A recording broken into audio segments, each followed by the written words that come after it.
So let's get on with our program. I am so excited. We have Elizabeth Wright-Smith with us tonight, which we are very honored to have. This is kind of fun that since we, wouldn't be able to have her do a presentation at a meeting, since we're doing, these Ring Central meetings, we can get some higher class, well, not, I shouldn't say that, but some really good speakers that we wouldn't normally get to hear from. Let me put it to you like that. I'm going to give you just a little bit, most everybody knows Beth, but just a little bit of her background. If I read the whole thing, we would be here till 8 o'clock tonight. So Beth truly comes from an aviation background. She, as I don't think everybody knows this, that she is actually a distant relative of the Wright brothers, hence the Wright in her name. She earned her pilot certificate in '78 and has since accumulated 4,800 hours. Beth has got a long history of, she's worked for World Balloon. She was the chief pilot for the Wells Fargo balloon team. She's a certified BFA master instructor. She is an FAA aviation safety counselor since 1992. She's part of BFA's FAST safety program. She's a level 7 BFA pilot achievement program, which is the highest level you can get. Level 10 FAA pilot proficiency program. She's a certified repairman for Airco Repair in Albuquerque. She's an FAA designated pilot examiner. She's a former board member of the BFA. She was VP of the Quad A for 8 years. She was awarded the BFA Director Award in 2017. In 2018, she was awarded the Ed Yost Master Pilot Award for 40 years of safe flying, and she owns Airborne Heat in Albuquerque, where she flies corporate flights, student training, and passenger flights. And Beth, we're really glad to have you. She's going to explain to you her experience in flying during the filming and tour for the movie Up. So, Beth, take it away. Well, I am very happy to be here. As she said, I couldn't usually do this because, my travels to Texas are just too far for, a nighttime jaunt. So this program is about a 6-week promotion we did for the movie Up. And I'll just jump right into it. Yeah. Okay, so as I said, this was a 6-week tour, and it started way before the tour. So in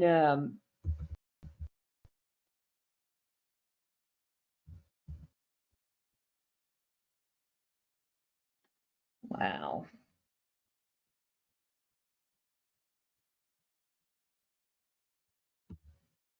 Okay, in 2007, a guy named Jonathan Trapp called me and said he wanted to learn to fly balloons because he wanted to fly his office chair. And so we set that up, and he said, "You didn't even make any comments about the reason I wanted to come fly." And I said, "Well, not the weirdest reason I've had somebody request to learn to fly." And so he did. He came out and he learned to fly hot air balloons with me.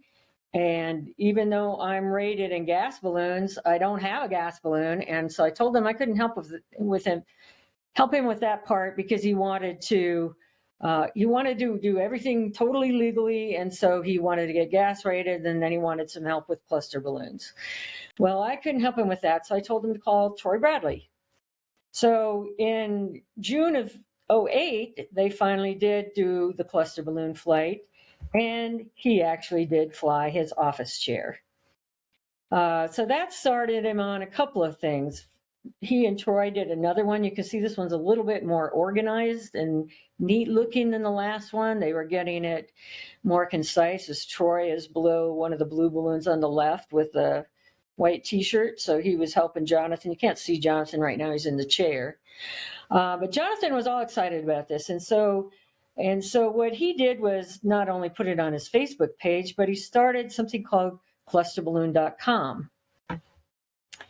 And clusterballoon.com got noticed by Disney's Pixar when they were planning for the opening of the movie Up on Memorial Day weekend in 2009. So they'd seen his posts and they called him and they said, "Hey, can you do this promotion for us?" And he went, "Yeah, sure, I can do that." And then he got off the phone and went, "Oh, no, I can't do that." And so he called Troy and he called me. So this was not just a spur of the moment thing. The planning for this began in 2008, and we ended up with something that looks like that. But to begin with, in the movie, I assume everyone's seen it, and Carl's flying his house with a bunch of balloons. Well, that wasn't very practical for what they wanted to do. What they wanted to do was to go from city to city and fly media people, TV people on their morning programs.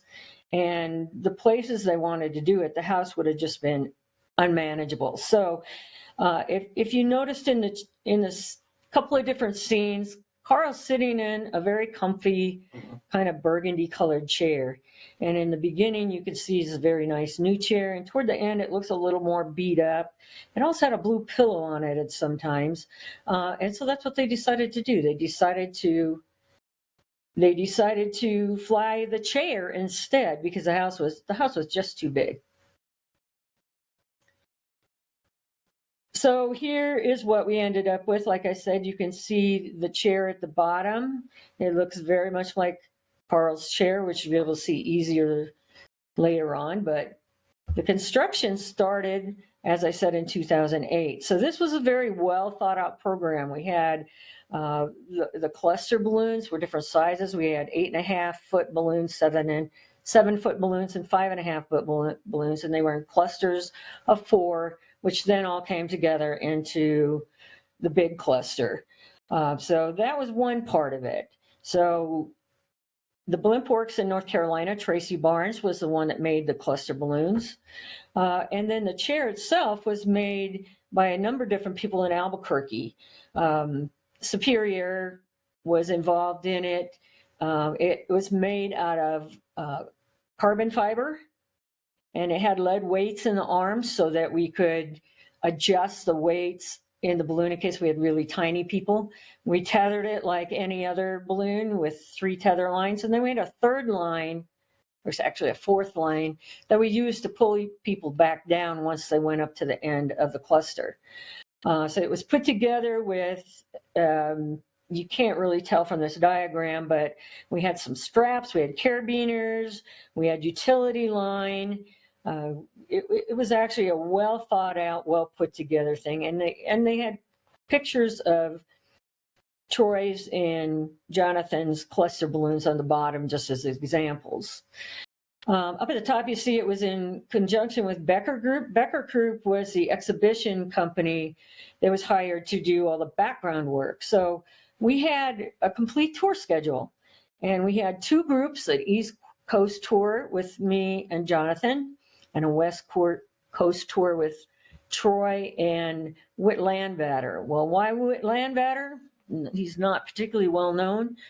In the mid-1980s, Troy, Whit, and I all worked for Sid Cutter at World Balloon. And so we all knew each other well. Troy and Whit had already worked well together, and so that's where Whit came in. Needed another pilot. So it was supposed to be 10 cities on each side of the country, and a possible free flight was supposed to happen in California. All this got later modified to some degree. We had complete marketing plans. So this one was for Washington, D.C. It had contact information. It had where we were going to do it. It had alternates. It had all the TV stations that they were contacting to come out and go up in the chair. All the information needed was in this plan.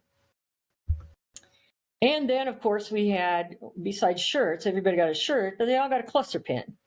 So I actually still have a few of these left. I was surprised when I was looking through things because we gave a lot of them out. But There were a couple places. Normally we had volunteers from around the country, other balloonists that we contacted, which was one of my functions. I contacted balloonists to come out and help us because we needed somewhere between 5 and 10 people. If we had 5, it took a long time. If we had 10, it went faster. They all got one of these pins, and you can see it also has the chair at the bottom of the cluster. So we did some testing before we went out. Now my camera didn't do very well in the dark, so it's a little bit fuzzy, but you can see it's dark outside. We had to start at midnight in order to get this set up because we had to have everything ready to go by 5:30 a.m., sometimes 6 in the morning for all the morning TV shows for their cutaways. And we would have anywhere between 1 and 5 different television personalities coming out to go in the chair. And so we thought we'd better do some testing before we left. So in April of 2009, we did some testing. And here you can see the cluster is partly put together. Troy's on the left again. He always has his back to us. The chair is already off the ground, and it's not the entire cluster yet. We're still testing. Still way dark. We still got several clusters to put on it. But just to see how buoyant it was, we weren't sure how well it was going to work at this altitude. And you can also see the blue pillow in the chair in this particular slide. And here you can see some of the way that it's set up, where it's tied together. You can kind of see the carabiners. You can see the couple of the blue straps. You can see the utility lines that all held the cluster together. And it was very well put together. It was very precise. Here they've got the big cluster where they're starting to add more balloons to it, so you can kind of see how it went together. The balloon in the middle is one of those 8.5 foot balloons, one of the bigger ones. And here I am. You can see how we had made sure people weren't going to fall out of the chair. We had a parachute harness, and I'm holding the pillow. It's cold. We all have coats on. And so all of us that were going on the tour went up in the chair to test it. And then later on, anybody else who wanted to go up, we sent them up. And we continued to do that throughout the tour. Any of the volunteers that wanted to go up when all the TV people were gone, we all accommodated them as much as we could. On the left is Jonathan. Behind me is Whit. And I don't know how many of you know Gary Haruska, but he's on the right side there. And on one of the tests, Ray Bear decided that since we were going to be still doing this when the sun came up, that he would just launch and fly over the top of us, which he did. He took some pictures, but I never got any of them. So this is one of my crew that's taking it from up a little farther up on the hill with the chair up and Ray getting ready to launch. So the tour, we set up on the tour shortly after that, and we had on the East Coast, we rented an expedition.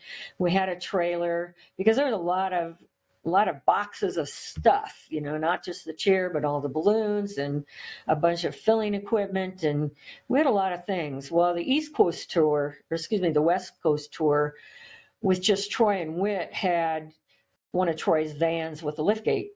And they pushed everything inside. We ended up with more people. Jonathan had a friend named Kirk who was in between jobs at the time, and he just thought it'd be kind of cool to come out and help. And so he came along and helped on our entire tour. And then part of the time we had Jonathan's girlfriend at the time, Nydia, who actually now lives in Austin, not with Jonathan anymore, but she's in Texas. And then we also we didn't usually drive with them. They usually drove separately, except Tiffany did drive with us sometimes. But we had 2 Disney spokespersons who were the only ones who were allowed to talk on camera. They had specific talking points, and they had a specific uniform different from ours. And our tour person was named Tiffany Phillips. And if you get an opportunity, I've kept track of her over the years. And Tiffany's had a fair amount of success in Hollywood. She's fairly well known. She's had a one-man show. She's gone on to do other things besides be a Disney spokesperson. And then we also had a Becker group rep. Well, they never drove with us. They always flew from place to place. And they were kind of coordinated the behind the scenes things. We coordinated anything that had to do with the FAA or with the crew. So as we're finishing up the testing, we had to deflate all of these balloons afterwards. So they had little clamps on the openings so that we could unclamp them, squeeze all the air out of them, because we had to take these from place to place. We did have a few spares.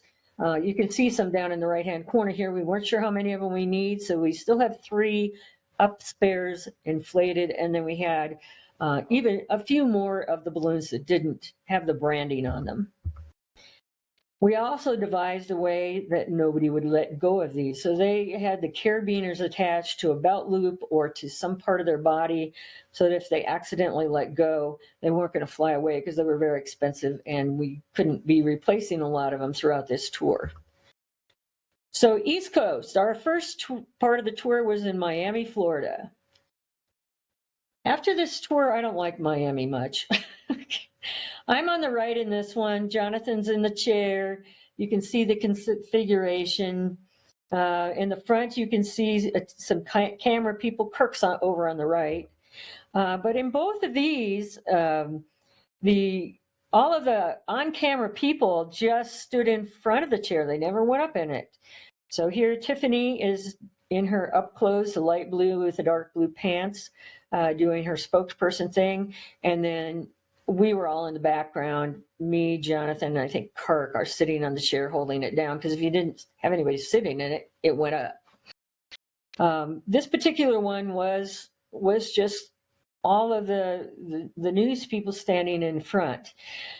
This one, we had everybody coming out later than all the rest of them. So we got a late start and we were out there forever and it was incredibly hot. I mean, I'm out almost every day in Albuquerque flying, and I got so incredibly sunburned on the first day of our tour that I was totally miserable. So this was, as you can see, at Marlins Stadium, and we actually had a big fish in here, a big marlin in it.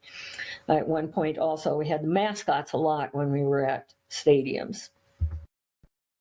So our second part of the tour was in Atlanta, and here we are still in the dark. You can see a little bit more about how we assembled the clusters. And there's Tiffany in the front. They're getting set up for the movie people. The talent is the guy in the suit, and there's still a cameraman running wires, and Jonathan and another guy are holding down the chair so it doesn't go up. This is my baby brother. My baby brother is not a small person. So we tried to give everybody rides afterwards. Kirk's in the background holding up one of the posters we had behind all the time. And he was too big to get the entire harness on. So he has a seatbelt on, but we couldn't get the whole harness on him. But I did get to see my baby brother while we were out there. He didn't give her up very high though. Then we went to Cincinnati. Here you can see a few of the tanks from when we were inflating the balloons. And again, all the lights are on because it's the middle of the night. Inflating the balloons, one of them's, the tank is on its side and we're partially filling it. And the guy on the left is just starting to tip over one of the tanks so we can fill the red balloon. And that one we happened to do inside from start to finish. We filled the balloons inside, we did promo inside, we deflated inside, which was good because the weather was kind of nasty. So here's Tiffany again doing her thing with one of the TV personalities. I think he might have been a radio guy, which is why he's not dressed in a suit or anything. And here's a guy that actually was on camera. Tiffany's holding the chair down for him. In this one, you can see how everything's hooked up, and you can see the 3 posters that Up put together in order to have a background before they took off. And we're always on a platform. You can't see the platform very well right now, but there was a platform that we went up and down in every time. Then we went off to Minneapolis. So here, Kirk and I are strapping in the TC Bear. And we always strapped them in. We wanted to make sure they had everything attached right because we didn't want them falling out of the chair. It did tend to lean, especially with big people, it tended to lean forward a little bit. And so we didn't want anybody falling out of the chair from 20 feet. So we strapped them in. In Minneapolis, we were in the Metrodrome, obviously, before the roof collapsed, but that one was amazing. We had so much room. We had more room there than anywhere else we ever did it. And so after everybody left, we played for quite a long time. We had about 8 people from Minneapolis out helping us. And we actually, you can see the tether lines in this one. But at one point, we took all the tether lines off and attached them to the pull-down rope. And we went up all the way to the top of the roof. And it took 2 or I think maybe 3 of those pull-down lines in order to get up to the roof. And none of my pictures from there came out very well. They were all fuzzy. We had a lot of fun on that one. And I'm from Minneapolis, so I was showing them around. And we went to the Mall of America, and they unfortunately weren't listening to me on how to get to the airport. They were listening to their GPS, and we almost missed our flight. Just kept on saying, no, don't go that way. It'll take forever. Yeah, they listened to the GPS instead of me. Oh, well. Okay, then Detroit got canceled, and we went back to Miami for the Regis and Kelly show. Sounds really cool. It was such a pain to set up. We had to get permission from the FAA because Miami Beach is in the flight path of planes taking off from Miami-Dade. It was really hard to get permits for the Becker guys to get permits for anything at Miami Beach, and it took me 3 days, I think, to get permission from the FAA. Bouncing around from place to place, and then also about the same length of time to get all the permits done. Well, we got a late start on this one, not so much because of the Regis and Kelly show, because they started fairly early, but because we had to wait for turtles. They had turtles nesting, and we weren't allowed to go out into the sand until after the turtles had all gone. So we got a really, really late start. Well, because of that, it got super, super windy. This is right before the wind picked up, and this is all the balloons we got put together, and then we started getting battered to death with them. So we got press passes. Yay, that was great. I still have mine. It's very cool. But it was too windy to put the entire cluster up. So what we ended up doing was deflating all the balloons, but 5 of them, and we attached them around the chair, and eventually Kelly sat in the chair. So here's, I don't know who the bald guy is, Nydia, Tiffany, me, sitting and waiting for Kelly to get ready. And both times in Miami, we were unable to get balloonists to help us. The first time, they were all at Sun and Fun. And this time, it was set up on kind of short notice, and just everybody was already tied up doing other things. So we had to actually hire people for this one. So probably the bald guy is one of the people we hired to inflate and deflate the balloons. And by the time Kelly came out to sit in the chair and do her spiel, we were pushed so far back that I couldn't even get pictures. There were too many people in front of me. So Miami is not my favorite place anymore. Things just did not go smoothly there either of the times we were there.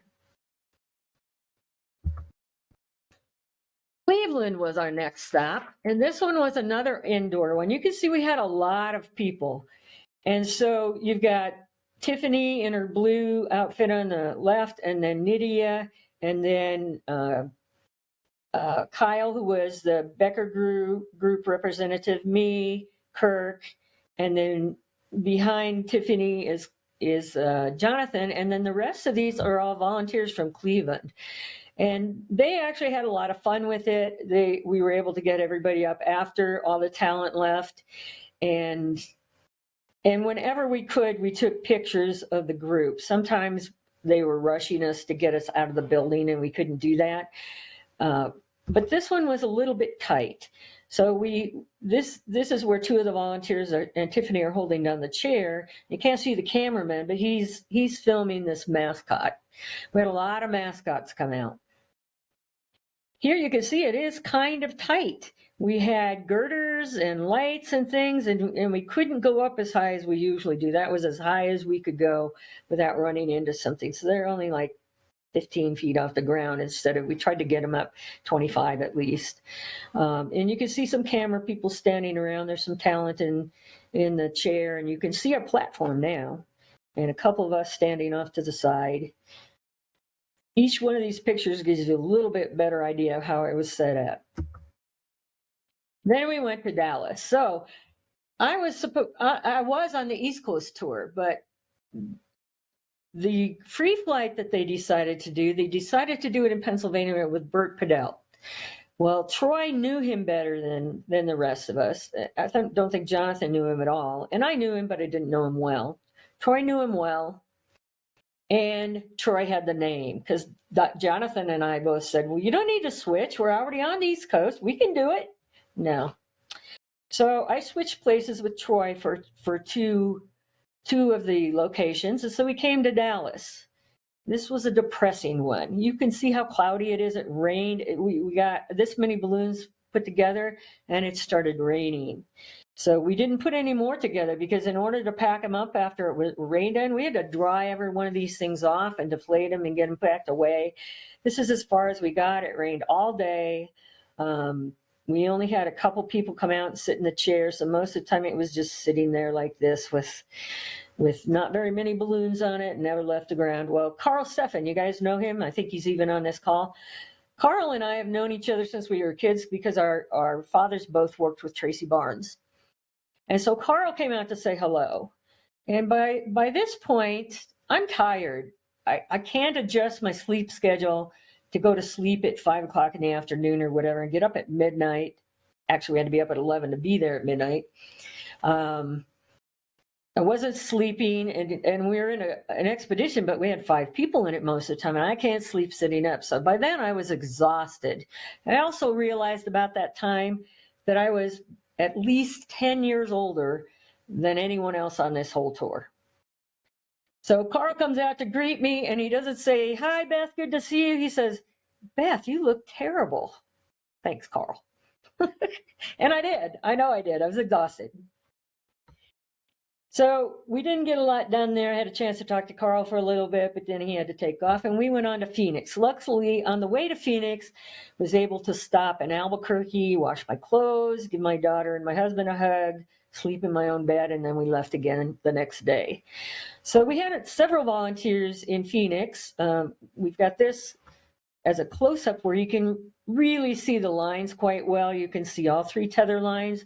In the middle, you can see the pull-down line hanging so that we can pull them back down when the TV cameras are done. And you can see better how it is put together. Phoenix, of course, was extremely hot. So there weren't a lot of people that wanted to hang around and go up in the balloon after this one. They just want to pack up and get out of there. So we all went to lunch afterwards, and if anyone knows Bob Romaneski, Bob knew of a grill near our hotel, and so that's where we decided to take everybody to lunch. Bob is a bad influence. So he decides after lunch that we should all have shots.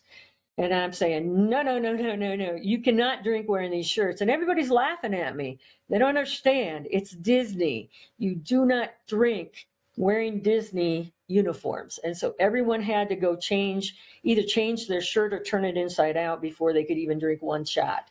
So like, Bob, no shots. Everybody else thought it was a good idea. No up shirts, drinking shots. So now I'm back to the chilly East Coast again. Troy's back on the West Coast. And we went to the Hatch Shell in Boston, where they do lots and lots of outdoor concerts all weekend long. And they were supposed to start in a few days after this, actually. And we got the cluster assembled. We're doing the last minute things, getting ready for the TV people. Here's one where everybody's still here. The TV people are gone, and I think Jonathan's up in the chair now. But you can see the setup. You can see the cluster shadow. But you can see the up platform. You can see our 3 posters that Diddy set up, and all of our volunteers, and Tiffany in her light blue shirt. Well, here's the same hat shell when we actually do have TV people. You can't really tell that's who's on the ground, but we have a TV personality up in the chair, and it's much lighter out, much more pleasant. And this was a really iconic area in Boston. So we did get a chance to walk around there a little bit and do a little bit of sightseeing before we left. My older brother lives in Boston, and my sister at the time lived there. So I got to see them for a little while. And we got to do some sightseeing before we moved on. So that was good. Then we went to Philly. It rained for 3 days. It rained quite a bit. So we couldn't even put the cluster up at all. So I didn't care. I went sightseeing in the rain. I had only been there one other time briefly. We went dancing at a gay bar. We didn't know it was a gay bar until we got there, but it didn't matter. We had fun.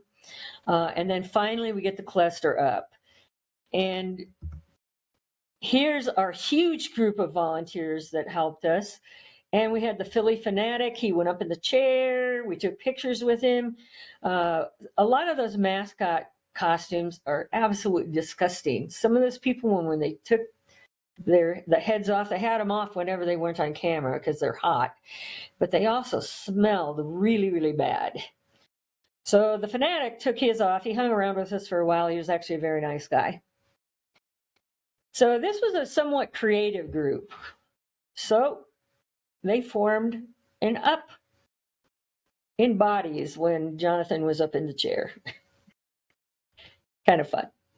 So some of those people I'm still in touch with and still have some regular contact with.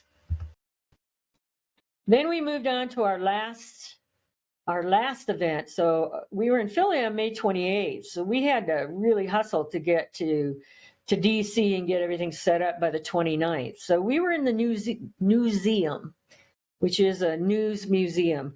Here you can see even more of the tanks on the left-hand side. They're still strapped together. We had a lot of tanks brought in every time. That was a chore setting those up. And you can see we're just starting the cluster. Well, the museum is a very long, narrow building. It's 5 stories high altogether, but it's skinny. So the balloon didn't fit. We had to totally reconfigure all the balloons in order to fit in this narrow space. But one of the cool things they did have was on both of those wide walls, they had video screens. And so they had parts of the Up movie up there while we were doing the inflations and the TV people were going up in the chair. So this one, you can even see we branded the bottom of the chair. But they also had, when we took this picture, obviously the house with the balloons on it, and then our chair with the balloons on it, which was fun. So that was the end of our tour. They ended up in the museum because they wanted to do it close to the White House outside. He said, yeah, we can't do that. We can't do that. And so this was their alternative, was to do it inside the museum.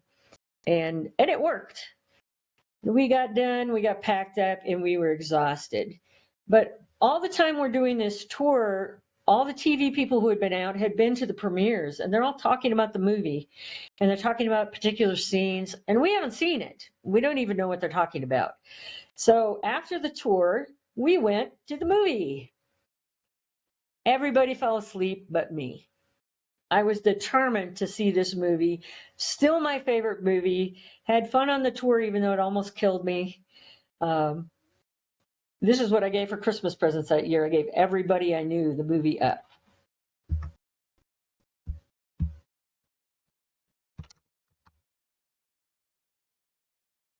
That's it. Does anybody have any questions about any of this?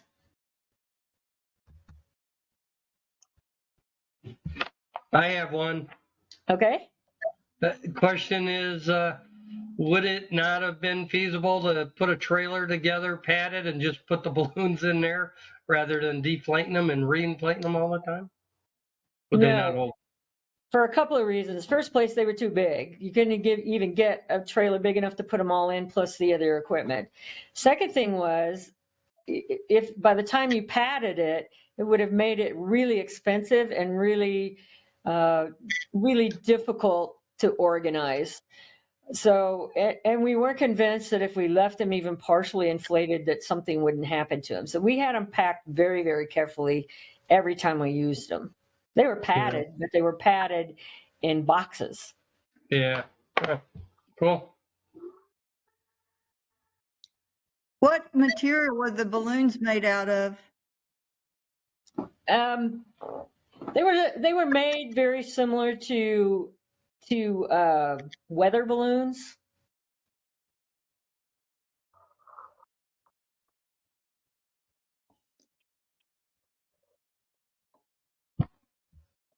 Anybody else? How did you Would get you do it again? Would I do it again? Yes, but I'd figure out a way to adjust my sleep schedule earlier so it didn't kill me.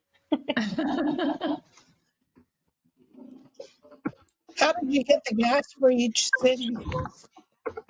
I'm sorry? How did you get the gas for each city? How'd we get the what for each city? The gas, the helium? We did the whole thing through Airgas. We contacted them and set it up for them to bring out the tanks the day before at each location. And so we had to have somebody at the locations and have a place to store them overnight to make sure that we had them when we started at midnight. So Airgas, we just build them, or they build us. I mean, one big bill for it all. Thank you. Sure. I'm trying to remember back a bit, but I actually met Jonathan when he was trying to get his office chair certified for going up, and I believe I met Tiffany. She was a real kick, and I can't remember that year. I believe I was off on extended. I was off on a sabbatical at that point. The company I worked for, we had 8-week leave 8-week paid leave every 7 years. And so I spent quite a bit of time driving back to Oshkosh and stuff like that, because a lot of times I would represent BFA at Oshkosh and stuff like that. I'm struggling to put all of this together with what your tour and what you're talking about, because I'm sure I saw them just before the tour was going off, getting started and stuff.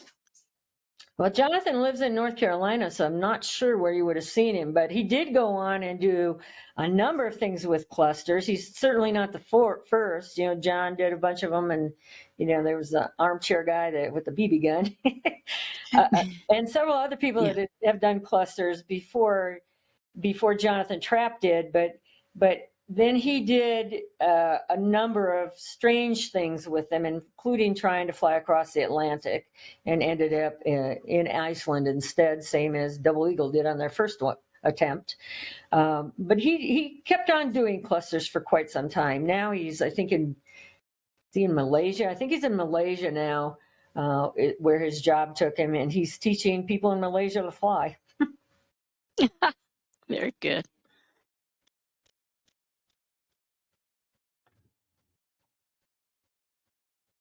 So I have another question. That one picture looked like, did they actually have a hot air balloon that used the house as a basket, or was that just look like it in the picture? No, that was from the movie, but they do have, they made a balloon that looks like cluster balloons a couple of years later. It's based in Europe, though not here. And they would put like a cardboard house around it. It just made it really hard to see. But that was a hot air balloon, and it wouldn't work for what they wanted to do for this tour. Somebody just asked how much helium we used. We had 15 or 20 tanks, I can't remember now, and however much each one of those tanks uses. We had 20 of them, and pretty sure it's 20 on each place we went. But I don't know how much the volume is on one of those big tanks. 100 cubic feet? I'm not sure.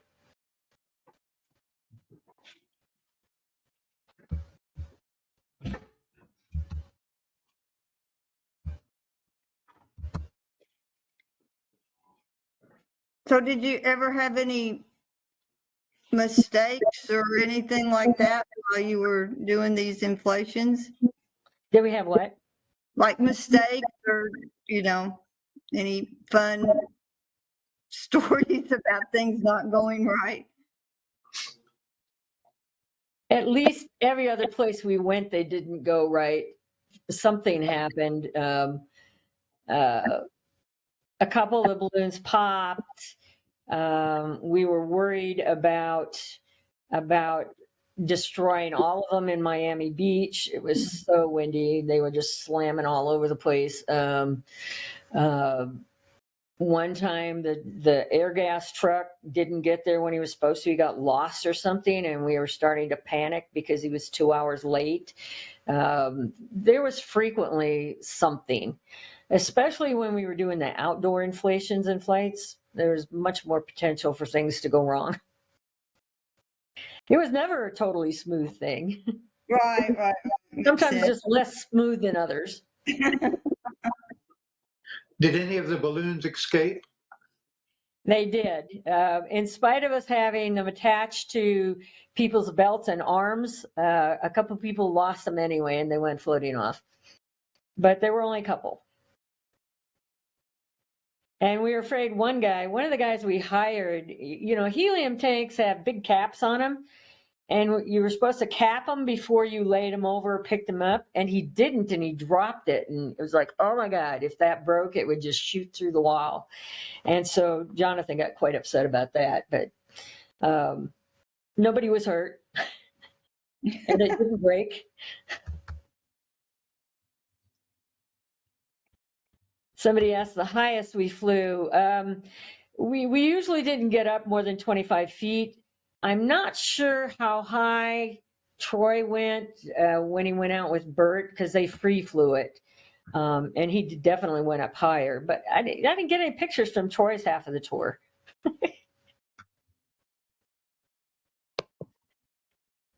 During deflation, did anyone use the helium to alter their voice? Of course. Oh, yeah. Had to be careful, though. There was so much helium you could pass out. I can imagine.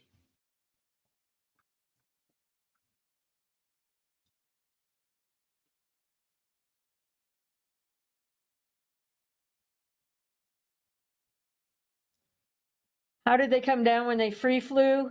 I believed what they did was release 2 balloons.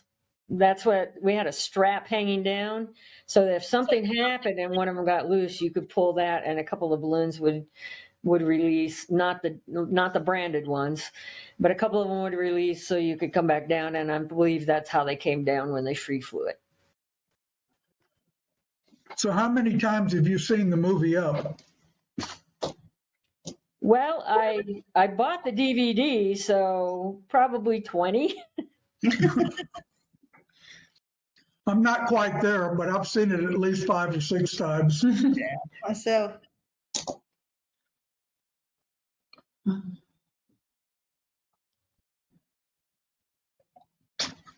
Well, thank you so much. This was fun. It was nice to reminisce. I had not, in fact, when Susan asked about it, I said, I have to see how many photos I got. I haven't looked at them in quite a while. So this was fun for me, just to reminisce, and hope I never lose that much sleep ever again in my whole life. Well, Beth, we appreciate you taking the time to come and talk to us. It was very, very enjoyable. Thank you very much. You're Hope welcome. to see you again soon sometime. I hope so too. Thank you.